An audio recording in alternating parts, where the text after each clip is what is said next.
ദൈവനാമത്തിന് മഹത്വം ഉണ്ടാകട്ടെ. എല്ലാ ദൈവമക്കൾക്കും സുഖമാണെന്ന് വിശ്വസിക്കുന്നു. അപ്പം ഇന്നത്തെ ദിവസവും ദൈവം നമ്മോട് സംസാരിക്കാനായി തന്നിരിക്കുന്ന വചനം യോഹന്നാൻ്റെ പുസ്തകം 14 അധ്യായത്തിൻ്റെ 14 വചനമാണ്. നിങ്ങൾ എൻ്റെ നാമത്തിൽ എന്നോട് അപേക്ഷിക്കുന്നതൊക്കെയും ഞാൻ ചെയ്തു തരും. നിങ്ങൾ എൻ്റെ നാമത്തിൽ എന്നോട് അപേക്ഷിക്കുന്നതൊക്കെയും ഞാൻ ചെയ്തു തരും.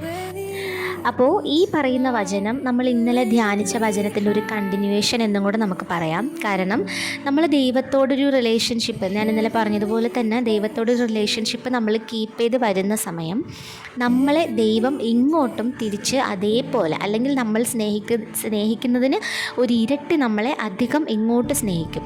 അങ്ങനെ സ്നേഹിക്കുന്ന സമയം ദൈവം നാം എന്തൊക്കെയാണോ ദൈവത്തോട് അപേക്ഷിക്കണമെന്ന് ആവശ്യമില്ല. ദൈവത്തിൻ്റെ ഒരു കൂട്ടുകാരനായിട്ട് നമ്മൾ ഇരിക്കുന്ന സമയം നമുക്ക് എന്താണോ ആവശ്യമുള്ളത് നമ്മൾ ചോദിക്കാതെ തന്നെ അറിഞ്ഞ് നമുക്ക് ചെയ്ത് തരികയും ചെയ്യും. അപ്പോൾ ഇതിനൊക്കെ നമ്മൾ എങ്ങനെയാണ് തയ്യാറാകേണ്ടത് എന്ന് വെച്ചാൽ, നമ്മൾ എല്ലാ ദിവസവും ദൈവത്തോട് നിരന്തരം നമ്മളൊരു റിലേഷൻഷിപ്പ് ഡെയിലി, നമ്മളൊരു ആവശ്യം വരുമ്പോൾ ദൈവത്തോട് അപേക്ഷിക്കുന്നു. നമുക്ക് കാര്യം കിട്ടിക്കഴിഞ്ഞതിന് ശേഷം ദൈവത്തെ മറന്നു കളയുക എന്നുള്ളതല്ല. നിരന്തരം ഡെയിലി ഒരു കോൺസ്റ്റൻ്റ് ആയിട്ടുള്ളൊരു റിലേഷൻഷിപ്പ് ദൈവമായിട്ട് കീപ്പ് ചെയ്യണം.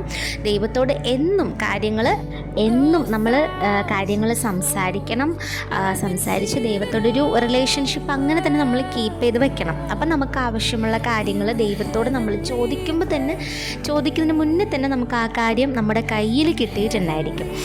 നമ്മുടെ അച്ഛനോടോ അല്ലെങ്കിൽ അമ്മയോടോ നമുക്കൊരു സാധനം ആവശ്യമുണ്ടെങ്കിൽ നമ്മൾ എങ്ങനെ ചോദിക്കുമോ അതുപോലെ തന്നെ നമുക്ക് നമ്മുടെ ദൈവത്തോട് നമുക്ക് ചോദിക്കാനായിട്ട് പറ്റും.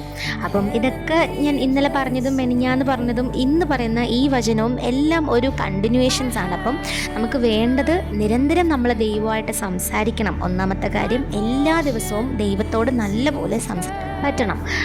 പിന്നെ നമ്മൾ ദൈവത്തോടുള്ള ആ ഒരു റിലേഷൻഷിപ്പ്, നമ്മൾ മനുഷ്യരിൽ ആശ്രയിക്കുന്നതിനേക്കാളും അധികം നമ്മൾ ദൈവത്തോടായിരിക്കണം നമ്മുടെ റിലേഷൻഷിപ്പ് വളരെ സ്ട്രോങ് ആയിട്ട് കീപ്പ് ചെയ്യേണ്ടത്.